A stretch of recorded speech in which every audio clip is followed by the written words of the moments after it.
All right, and we are live, ladies and gentlemen. Tonight it's me and Arknolia. We've tried to get a hold of our YR, but for some reason we're unable to get a hold of him. And primarily because it's kind of unusual because this was his idea for this particular topic tonight. Musicians who can not only sing but play multiple instruments. That is the focus of tonight's episode here. And we do have lots out there too that's worth mentioning. Now, I don't know Essentially if all why. four Beatles. Yeah, exactly there. Well, mostly the one we know is Paul McCartney. He was the one who did a lot of instruments on that one solo record he did, which was simply called McCartney. He played all of the instruments, including drums. I mean, if you look at the documentary Get Back, McCartney was seen playing Ringo's drums there a couple of times in the past, and it's certainly no secret that a lot of times during the recording of the White Album, it was basically, sometimes John and Paul minus Ringo, because you remember during the recording, I believe it was during the recording of that album that Ringo walked out, said he had to leave, and when he came back, he was welcomed with a bunch of bouquet of flowers by his drum kit, saying "Welcome back." And let's not forget, Paul McCartney did a lot of. He plays regular guitar, other than a bass guitar, piano as well. There, I guess he was the one that was working the mellotron during some of those recordings, like "Strawberry Fields Forever," "Flying," stuff from the Magical Mystery Tour album. There, no doubt about that. So, definitely, Paul McCartney gets definitely a big nod there, and he's still out and about doing his thing, Yeah, doing shows. Yep, absolutely there. And much credit to him because he owns the copyrights of his old material, as we mentioned a couple times on this program before. I guess MPL Communications, I believe that's the name of his company. And the good reason he did that was because the Beatles kind of lost the rights of their own recordings there. I know McCartney had been trying for years to get the copyrights of the whole Beatles catalog, only to lose out by Michael Jackson back in '85 there, 1985 to be exact.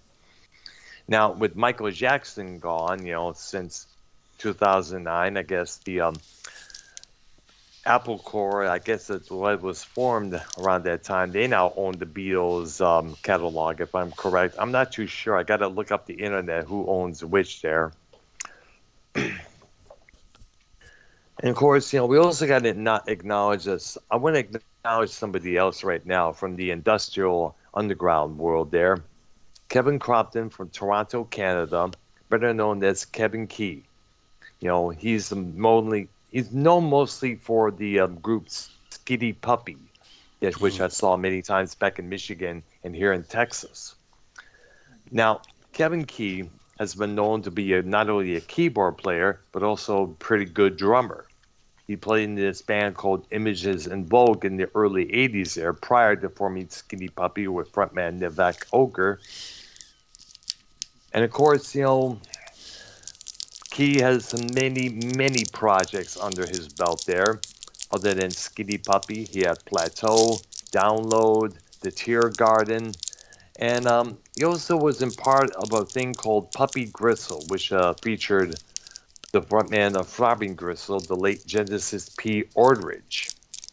That was released on the bootleg many years after their album The Process in 1996.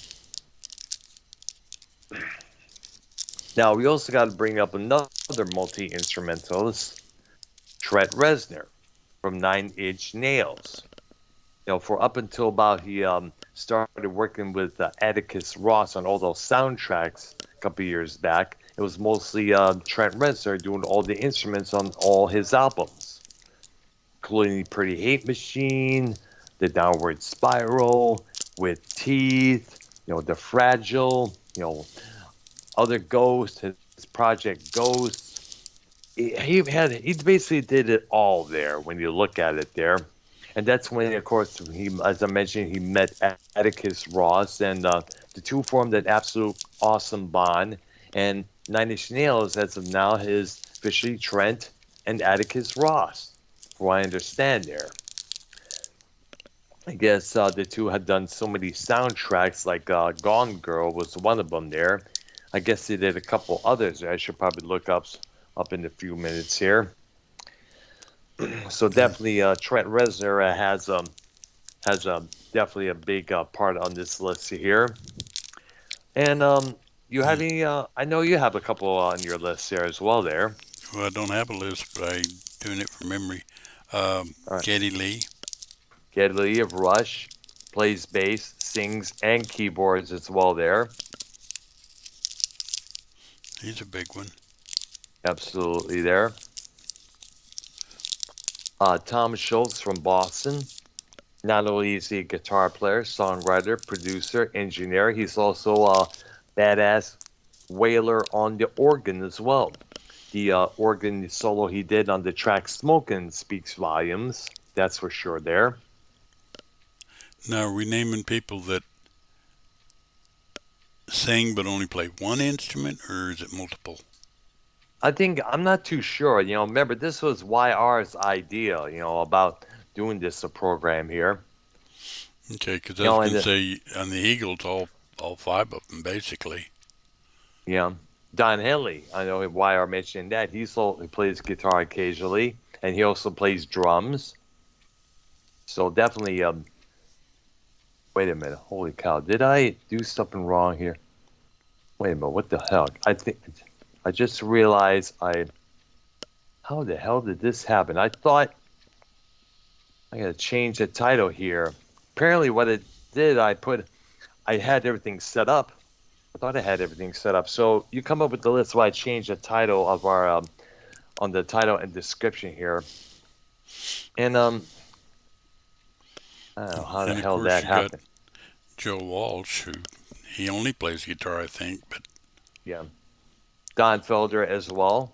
Of course, the late Glenn Fry. I think he plays keyboards as well on a couple of songs there. I know he did that on the track "The One You Love," probably one of his quintessential love ballads there in his solo career. Timothy B. Schmidt. Who's also who sang on. I guess he's the one who wrote "I Can't Tell You Why," one of their big love songs there. Yeah, I Next, think that's true. next, that's true there.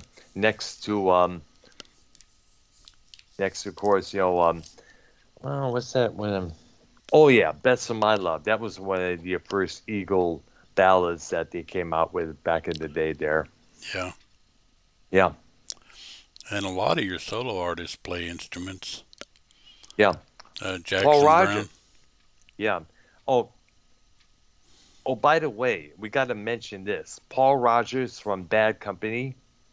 In 1983, he released a solo record called "Cut Loose," in which he played all instruments on that album there, including the original version of the song "Live in Peace," which there would later be recorded with his other band, The Firm, with Jimmy Page of Led Zeppelin. Right. And speaking of Led Zeppelin, John Paul Jones, who I remember meeting briefly when he opened up for King Crimson, definitely gets the nod because not only was he the bass player, he was also a good keyboard player, did a great keyboard solo on the track All My Love, and he was considered the arranger of a lot of their songs there. But I don't think he ever got that much credit because, as you all know, it was supposed to be Jimmy's band and that only, I guess, So much of the credit went to Jimmy Page, blah, blah, blah there. Right. Yeah. Right. But it was definitely a group effort without a doubt there. Now, I know John Lennon, sang and played guitar and played keyboards as well. He did that a Right. lot on songs like Mother, Instant Karma, Imagine. other Imagine. Yep, absolutely there. I think George Harrison only played guitar, but I could be wrong. I think so as well. He basically did and he just play guitar, slide guitar and a couple solos there, here and there. And I think Ringo Starr just played the drums, but he also sang as well. You remember he Right. released a couple of solo albums of his own, like the No No song, You're So Fine. No, what's that? No, You're 16, You're Beautiful, and You're Mine. Right. And we also can't forget the It song don't come Yellow Sub. easy. Yep, absolutely. Which I thought Geddy Lee was singing back up on that song. Turns out I was wrong about that. We cannot forget the song he sang, like Naturally, Don't Pass Me By, and of course, Yellow Submarine. Right. You know? And Octopus's Garden. Absolutely. We got to. I know they were working on that song in the Big Get Back documentary that I saw. Yeah, I still got to sit down and watch that thing. Yeah, it is. It's pretty good there. It's worth checking out, without a doubt. There.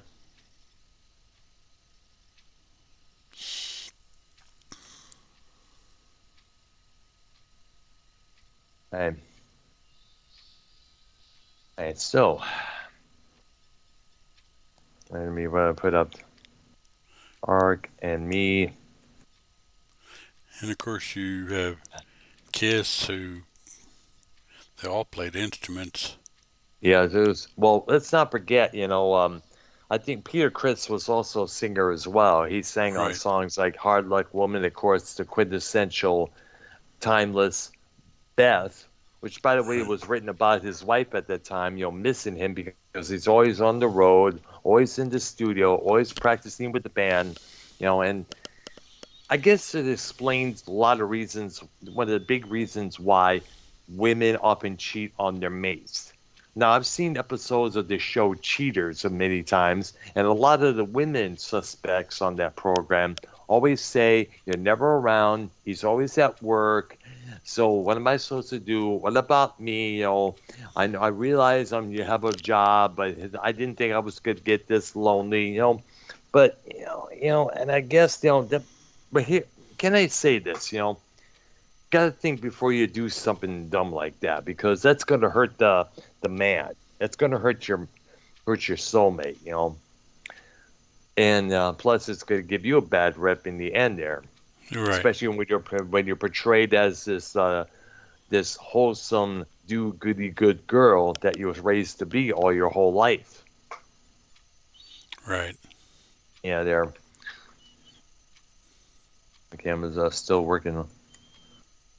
Who can play more than what the fuck? One instrument.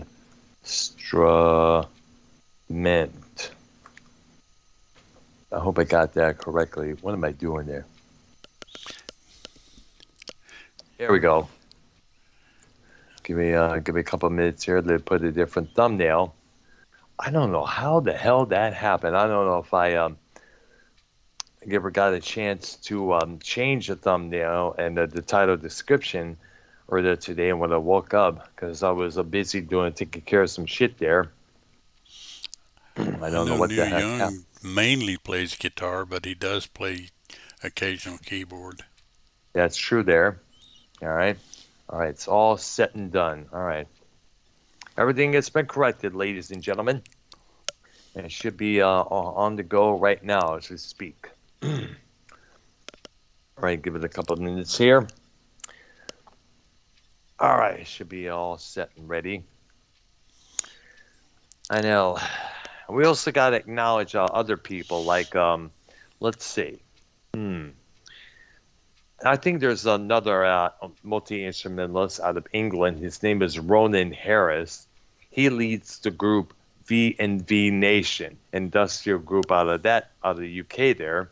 I know he's been known to do a lot of multi instruments, mostly on the keyboards. We look at it, because a lot of industrial artists rely on drum machines as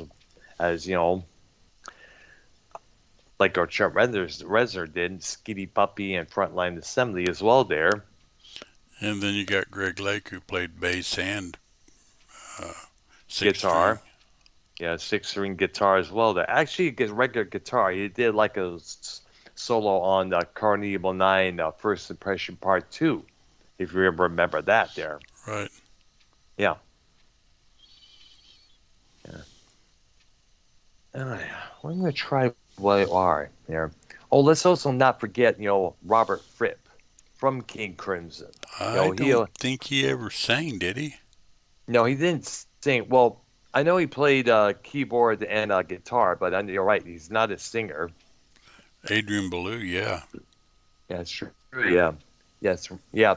By the way, Adrian Belew, he also plays drums. The Crimson, because a couple members of Crimson had a project called Project One, Project Two, and a Project Two was basically Trey Gunn, their bass player at that time, Robert Fripp, and Adrian Belew. And Belew on this project was playing drums.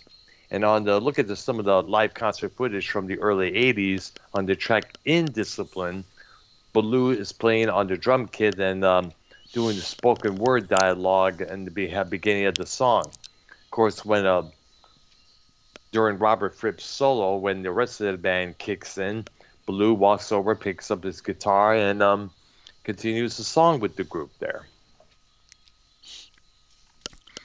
Yeah. And I think David Bowie played a couple of multiple instruments as well there. I know he toured with Iggy Pop as his keyboard player there. It was the time that he released the album Low, and I guess I think he plays guitar just as well there. Look at the vintage video for Space Oddity there when he had no eyebrows and that red mullet going on. Yeah. Mhm. Yeah. Now we also got to include. Did we mention Prince, the artist? Not yet. All right, so we got to give him definitely get lots of credit on this subject because he was known to play 27 instruments. That is what I remember reading in the magazine a couple of times there. He sang, played bass, played drums, guitar, keyboards, you name it. In fact, if you ever saw the movie Sign of the Times from 1987, where they play live versions of the whole album of the same name, um, basically he gets behind Sheila E.'s drum kit and starts playing the drums, while Sheila gets a microphone and starts rapping for the audience there. All four monkeys. Oh, yeah. Yeah, the only one left now is Mickey Dolenz. I Yep. mean, yeah. Now, I'm not too sure if I know Davy Jones was a singer. Peter Tork and Michael Nesmith were musicians as well there. They did a lot of stuff on those studio albums that they did at that time. Right. Now, was Mickey Dolenz a real drummer? Because a lot of times during film, a lot of times when I see them mimicking their songs for their TV show, he would kind of like look like he was playing left-handed or something like that there. I think he had to learn drums. I don't think he was a drummer. And I know that's I what I'm read an thinking as interview well there. somewhere that I don't remember which monkey it was, said that the configuration of the group should have been Davy Jones playing guitar, Mickey Dolenz being the front man, Michael Nesmith Ah, playing bass, and Peter Tork mm, playing regular guitar because ah, that was the instruments they were best at. yeah, I Because see there. Davy Yeah, Jones could play drums. yeah. Oh wow, interesting there. And as I mentioned, all four monkeys no longer with us. Well, Which Mickey Dolenz is still there. Mickey Dolenz, that's right. I forgot. My bad for that, folks. Oh man. Let me try and get a hold of YR. I see it here. There. Yeah, I know when Jones died, it was, that you heard it in the news. Yeah. Mickey, Michael Nesmith died, you heard it in the news. And the funny thing is, Yes. when Peter Tork died, I didn't ever see anything on it. Somebody told Actually, me that. Actually, I did. I saw it on the news item on Facebook and that here. I saw it a couple on the internet there that he had passed away. And kind of funny, he was also the only monkey that went to prison. Apparently, what it was, he went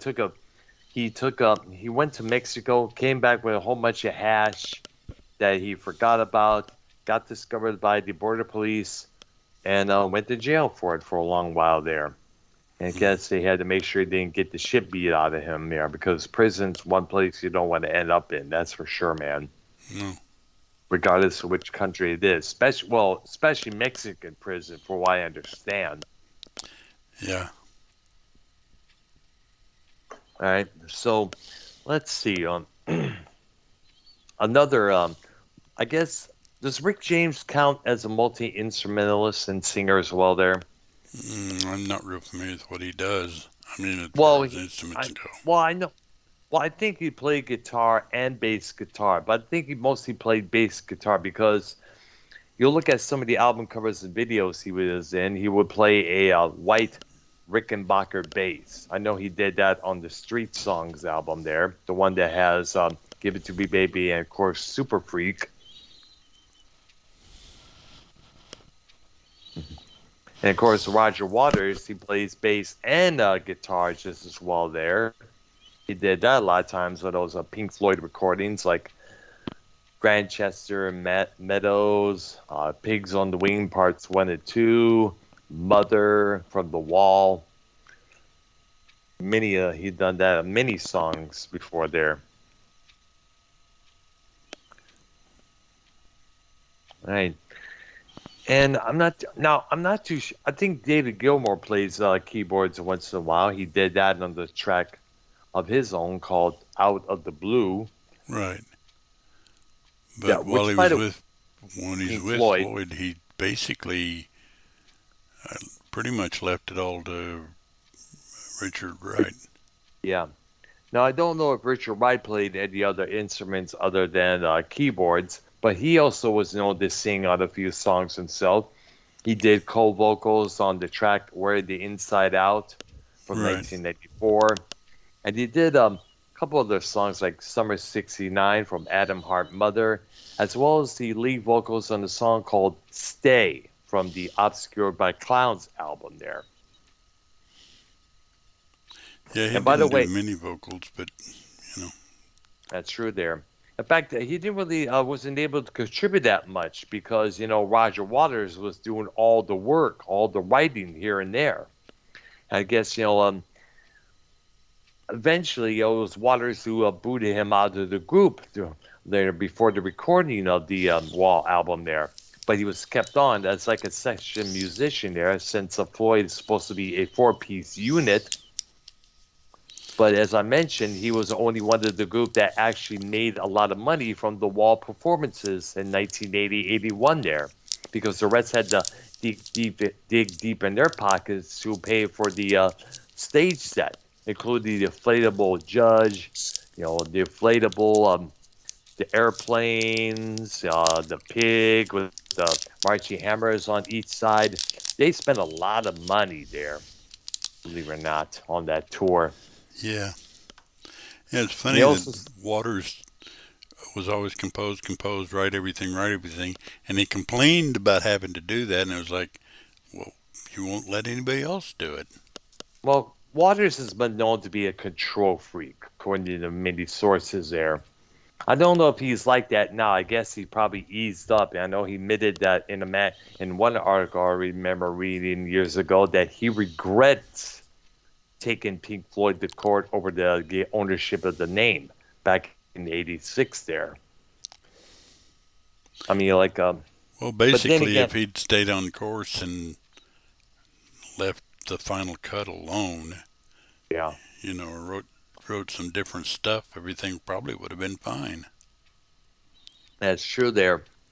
Well, the final cut, for one, there, remember hearing, it was supposed to have been a Waters solo record, but he decided to make it a Pink Floyd album there, which has Nick Mason and David Gilmour. And I guess Michael Kamen, the guy who was the orchestra arranger for that album and on some songs of The Wall, He did the keyboard work on that album there. Yeah. Well, if we ever do a show on albums by groups we like that we hate the album, that's one of my choices. Oh, by the way, we got to mention this album. I remember this subject we talked about last. We got to mention this record here.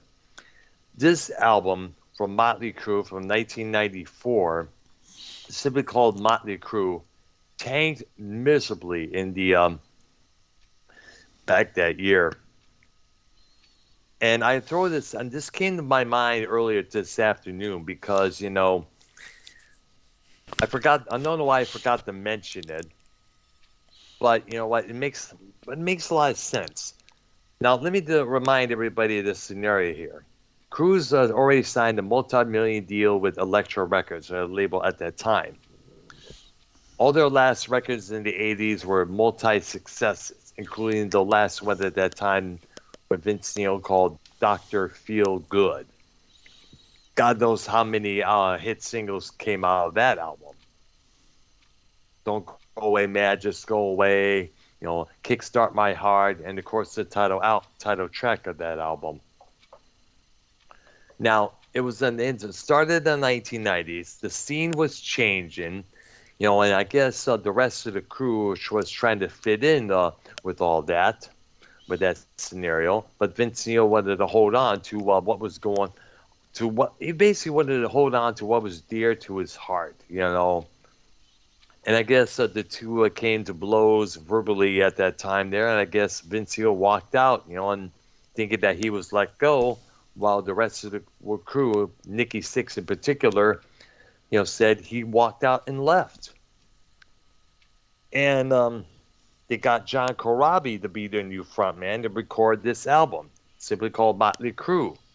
Now, songs like Power to the Music, Uncle Jack, and of course the hit single Hooligans Holiday, they sounded pretty good, but it was not the Crue that we all knew and loved. In fact, that album tanked miserably. As a matter of fact, with all the Crue reissues of that album, reissues of all their albums, like on their label Motley Records, including all the greatest hits ones that they've been coming out with a few times there. That one album with Corabi was not even selected. They have yet to even perform songs from that record there. And yet people out there, when you listen to read the comments on some of the tracks on that album, they're saying, this is a pretty powerful album. I don't know why it never got any real recognition like it did there. Well, of course, at that time, alternative was the big thing there, and bands like Motley Crue and Skid Row were looked on as a hair metal. That's when that term started being poked around that time. Yeah. It was also laughable, also a joke. So Back to singers and instruments, Frank Yep. Zappa. Oh yeah, definitely. He sang, played awesome guitar, and was a well-respected composer. Joe's Garage, Thingfish, many things. He worked with a couple other classical composers as well there. In fact, I guess this thing, I remember there was a clip of him on the Steve Allen show way before he put together the Mothers of I've seen Invention. that. Yeah, how to play a bicycle. Right. And at that time, he was clean shaven. He had short hair. He hadn't grown it out yet there, and Steve Allen was surprised. That's pretty interesting, Frank. Don't bring it back here ever again there. But, Zappa, we miss him very definitely, because he was the one to really put a lot of things in check. Right. In fact, he was one of the first guys that mentioned Anunnaki a few times. He mentioned it on the Arsenio Hall show back in the early 90s. And here we are talking about Anunnaki here left and right in very conspiracy shows there. Yeah, which I hope YouTube's little robots don't go out and find us saying that. Yeah.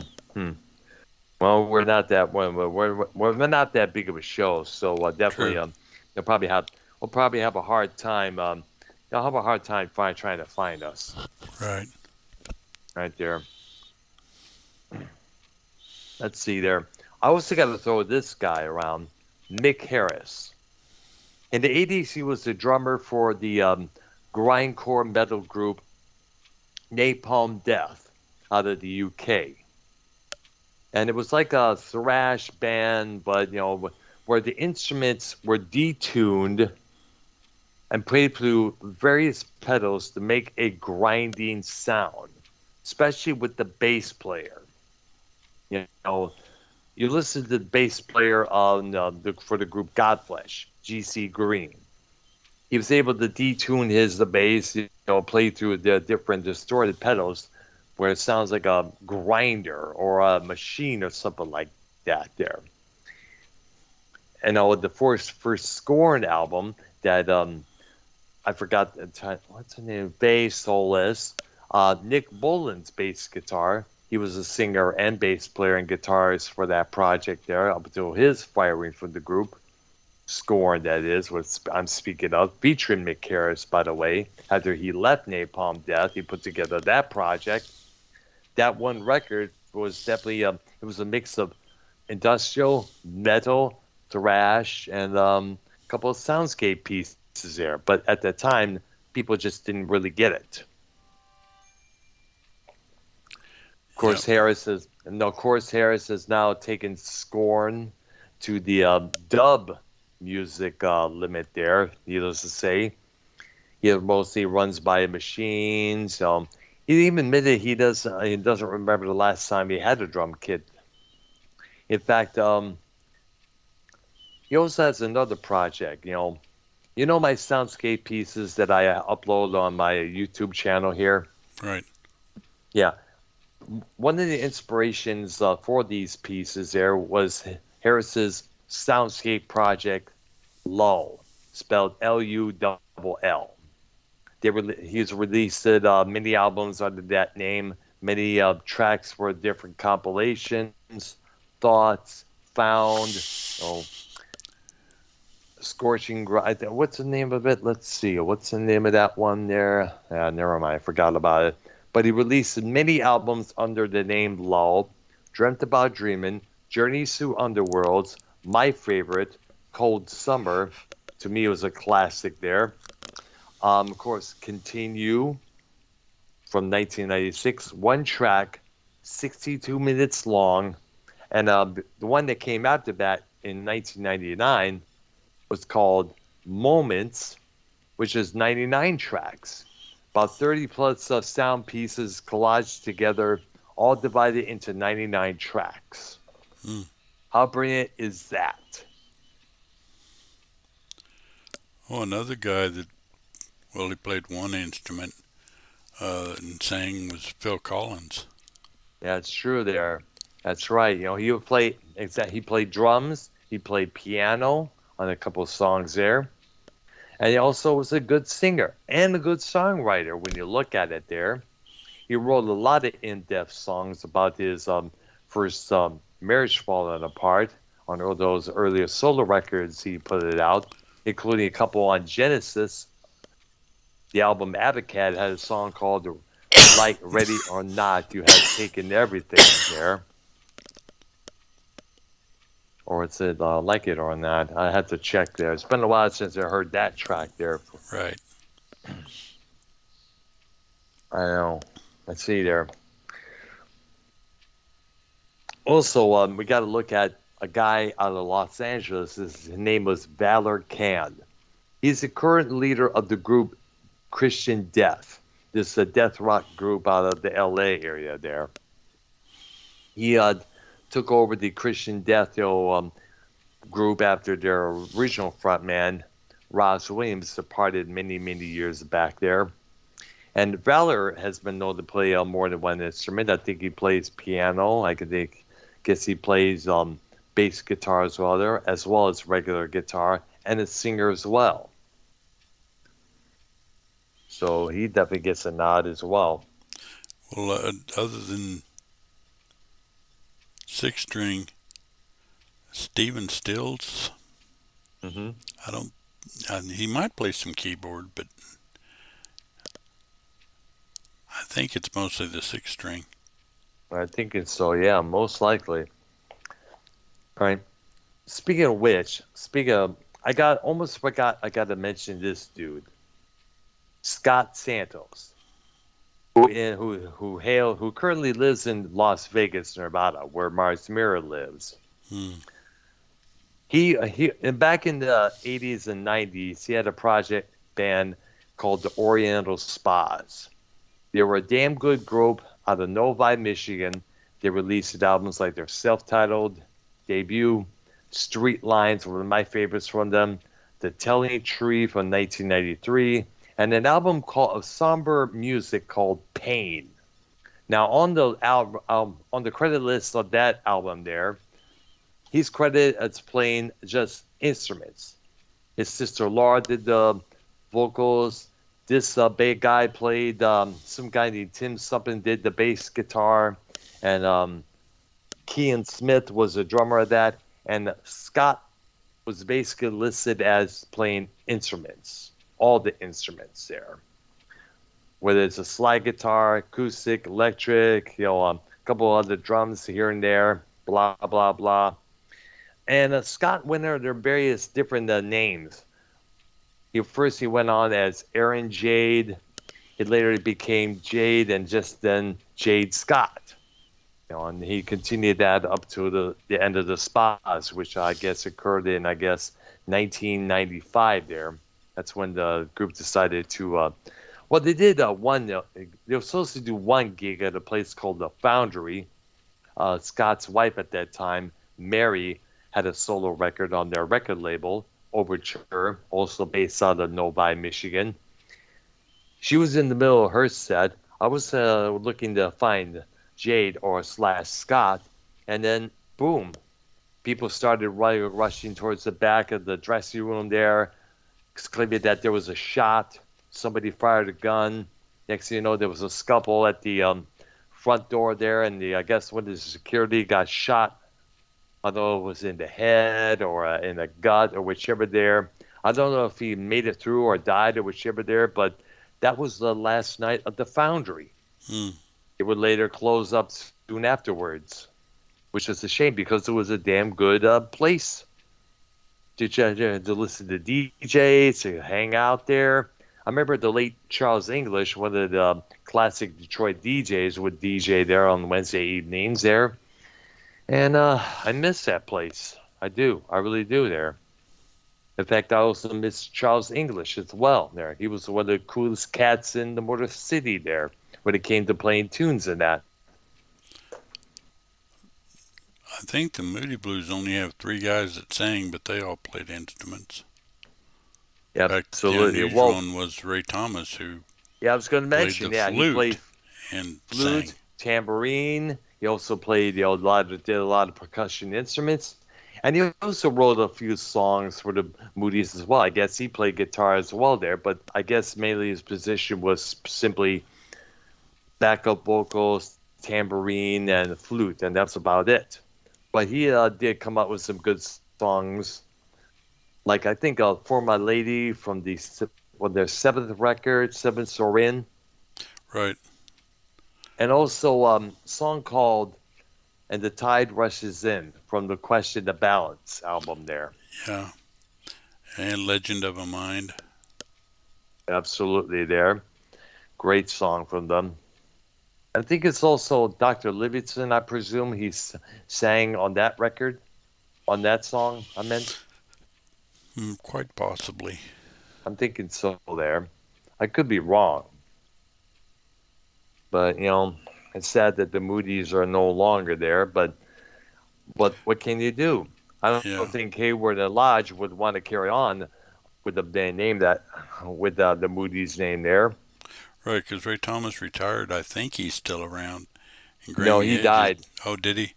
Or He Grammy did Edge die. is Yeah. dead. Yes. And Mike Pinder, Well, there they was a lost him a conflict. long time ago.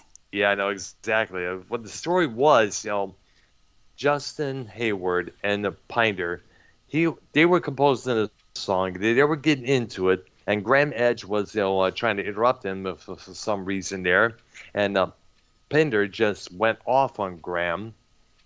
And years later, in an interview, he did admit that whenever he talks to someone who knows Graham, he tries to tell him, "Please tell Graham I'm really am sorry for that incident."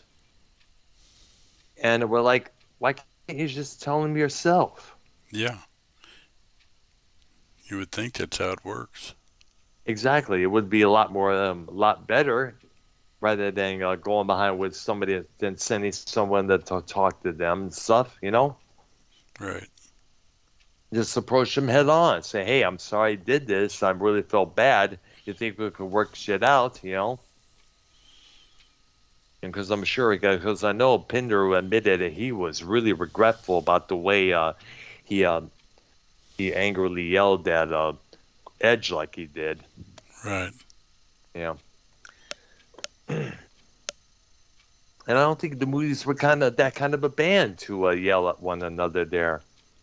It did seem to be. No, I guess everybody got along pretty good there. But then again, we don't really know the full story until we hear it out there. Right. Yeah. Well, I guess let's see here. I know. I think Tony Iommi from Black Sabbath, he did a little bit of keyboard work on a couple of the songs there. I think he played piano on the song Changes from Volume 4, if I'm correct. That's what I remember reading in the magazine there. Well, he probably pretty much had to, because I don't think there's any guitar in that song. Yeah, pretty much, yeah, unless they, and it doesn't list anybody playing piano on that particular track, let alone the Mellotron on there, which they produced it very damn well. They've had that thing in the background with a large sound to it. Sounds like an echo there. Well, not really an echo, but it sounds eerie, but yet beautiful at the same time. Right. Yeah. All right. So we also gotta definitely. I'm trying. You know what? I should probably start adding some people to the call. Let me look on who's available here while we do. Well, we're running short on time, but I guess if you can Really? bring them on for a little while. Yeah. Okay. Let me see got if I get. 6:56. All right, 6:56. So do I. I got the same time here. Let's see. Let's see if Carl. We can. Let me see if I can add Carlos Cabral. See how he's doing. It's been a while since we spoke to him. Since that one episode where we invited him on the show to talk about Scott McKinnon there. See if he's how he's doing. Let's not do any drama. What? Okay, there. All right, and we won't be able to because he's unavailable at the moment there. All right. So, I don't know what the hell happened with YR, and maybe something came up at the last minute there or something like that. We don't know. That's okay. There. All right, there. Well, we'll probably get to. Do we want to continue this till next Wednesday since we're doing the other two kind of off? Well, let's see. Well, since we never got YR's list of people who did so there, especially this was his subject that he came up with there. I don't know what the heck happened there. I could probably DM him probably sometime this weekend. Ask him if you want. We already did part 1. Did you want to continue with us doing part 2 with your list of multi-instruments who will sing as well? Right. All right, there. And I can actually start looking around and see if I can come up with some others. All right, there. I should probably do the same there. And definitely, I think we should mention the Batman. Did we already mention the Batman Superman thing before we went live? I don't think we mentioned it on the air. All right, yeah. We should probably mention it on the air. And by the way, so everybody listening to the show, definitely look up Ark's Patreon, where he discusses, sports, music, TVs, movies. He has a whole bunch of stuff out there worth checking out there. Definitely check it out there. pay whichever you need to listen to the content, whether it's $5 or $1 a month or something like that. Definitely check it out there. Believe me, you won't be disappointed. Got to plug my boy Ark here. I appreciate that. Yeah, you got to definitely do so. I think I'll also sometime on the next show we will probably put the link in the description on my channel here. I should probably also put your link on your channel just as well in the description about your show if you're live. Right. Yeah, right there, definitely. Yeah, so we'll have to wait and see how it goes there. And like we mentioned before, we do plan on doing us Batman and Superman two-part episode there on Ark's Patreon there. We'll probably do that on Wednesday afternoon. Definitely do so. We definitely have YR on it as well there. And we're going to be taking a look at these two iconic superheroes. Definitely. So next Wednesday afternoon, we will definitely look into doing that. I look forward to doing it because there's a lot to mention there. Right. All right there. So I guess that concludes our show for today. It's probably the shortest show we ever had. You know, it's about 45 minutes since we left. Yeah, pretty much. That's right. We started late. Yeah, we did. Yeah, we're trying to get a hold of YR. You know, I don't know what the heck happened there. So, you probably DM me on Skype later on explaining what the heck happened there. All right, so let me try to add somebody on the call. We're not going to add any drama here since we got people here.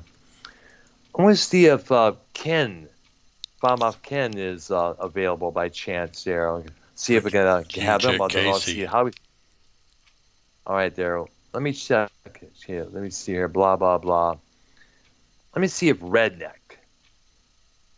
who used to be with Real as Fuck TV, Josh Hamilton, Tommy, Ken doesn't see her. Let me see if I can get Ken on the call. See how he's doing. It's been a while since we talked to him. The last time I spoke to him was on when I called in on his show on that one Saturday night with Tommy on there. We were talking about the Accept show that I saw the week before. And it's kind of I know this is kind of a sun for you, Ken, if you're listening out there, but I hate to close out the show, with just me and Ark. We got to have somebody on the line there to join in, and chime in on whichever subject, we're discussing there, or whichever subject comes to mind, basically. Keep the show running as much as we can there. Yeah. Wow. Yeah. So you heard that we may be possibly moving to Florida soon there. Oh, really? I didn't hear that. Oh, I've mentioned a couple of times before on a couple of vlogs I did on my channel. Well, I've listened to your vlogs, but I never heard that part. Oh, yeah, I do. Well, I did one last night there explaining the whole thing, about me, trying to put some things in the past there, like some rules, some pieces of clothing there. Now, remember, I had mentioned I often wear what they call a battle vest. All the heavy metalers out there would wear a vest with all these, all these patches on there, bands, symbols, and that there. Right. And my sister suggested, taking the patches off the vest because it's kind of way wore out. And she wants me once to suggest, no, we should probably find you a new vest to put that on there, because the color has faded, especially on the upper shoulders there because of the sunlight there. Right. And some of the jeans I've been wearing when I go out, has been faded out as well because of the sunlight there. Because Texas is a hot state. It's even hot during the winter time, whereas up in the upper northeast there, it's like freezing, rainy, snow, and all that shit there. I guess that's about it. Falmouth Canada is not available, unfortunately. Well, I guess, like I said, I'll get a hold of YR and see if he is up to about continuing this discussion here, or we could probably move on there. I still want to do a list of all the record labels out there that are still existing, came, went. There's a lot of record labels out there that are worth mentioning there, especially nowadays since all these bands out there have all these indie labels popping up like Big Machine, Republic Records, labels like Vertical, and plus the major ones like Sony, Epic, Columbia, Warner Brothers, or now it's just called Warner's. So we definitely got to look at that possibly next week there. All right, there. Okay. All right, there. That sounds like a good idea there. All right. I guess that's the end of our show for this evening here. I'm about to do a couple projects here. I'm about to work on the new soundscape piece there. I recorded some of the basics earlier this afternoon, and I'm gonna work on this piece right now. I'm gonna possibly finish it up and see how it sounds afterwards there. So that's it for our show tonight. Like I said, we don't know if we'll do a part 2 after we get a hold of YR and see what he says there. And for Ark and myself, you guys have a good one. Goodbye, everybody. Yeah. Okay, And- and I'll let you know what time on Wednesday. Okay there. All right. Let me know, dude. Okay. Talk to you Okay. later. All right. Bye-bye. Bye.